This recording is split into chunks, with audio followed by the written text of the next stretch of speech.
Yesterday, I looked at a game that I wouldn't have expected to hit my top 5. In contrast, my runner-up for the Game of the Year was something I knew I was gonna love the first time I saw it. What I wouldn't have been able to anticipate was just how spectacular this Odyssey would be. I've spent an inordinate amount of time just talking about the Mario series over the years in relation to other franchises, and I think that's because for a few generations, Mario was the cornerstone and in many ways the blueprint for not just my favorite genre, but for the industry as a whole. So many of the innovations that this series pioneered are things we take for granted now. Donkey Kong showed how in-game storytelling could be real. Super Mario Bros. Was a showcase for how to teach the player through level design.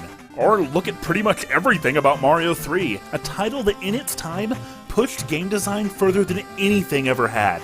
These things seem quaint now, like I said, we take them for granted, but it's because the series was so core to the industry.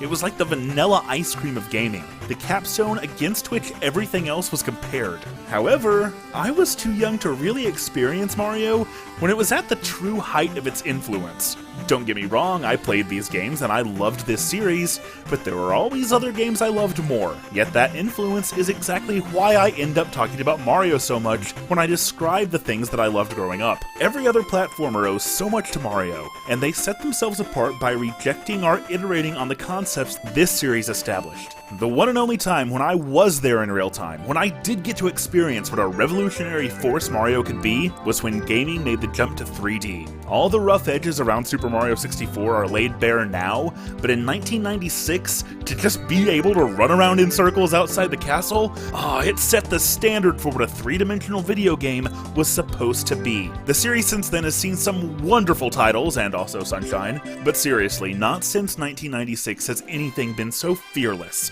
so redefining, so revolutionary as Super Mario Odyssey.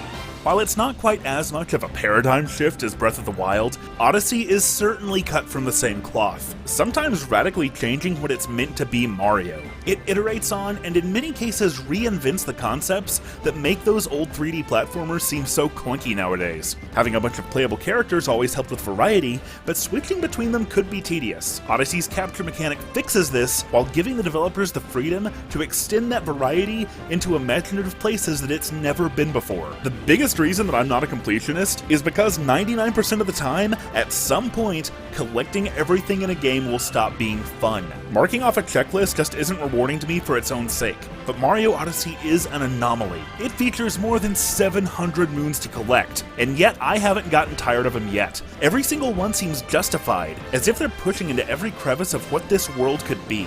Not only that, but you have the option to mark your map to clue you in, so I never feel like I'm just wasting time running around. Collecting moons never loses its luster, owing partly to the never-ending variety of the challenges, and partly to the variety and polish of the aesthetics. Odyssey is an appropriate name for this one. It's an adventure through a series of imaginative, creative, beautiful worlds that stand on their own, yet somehow still form a cohesive whole. But more than anything, the reason that this game never stops being fun is down to the quality of the core, because Odyssey gets right the most critical element of a game like this. And it's the same reason that Mario 64, warts and all, still holds up today. The simple act of moving the character is a joy unto itself. All of your abilities flow so seamlessly together, and just as importantly, these advanced techniques take skill to master. This kind of mobility, of variability, has never been so satisfying. I'm serious, this just might be the best play control I have ever seen in a video game. It took almost 20 years,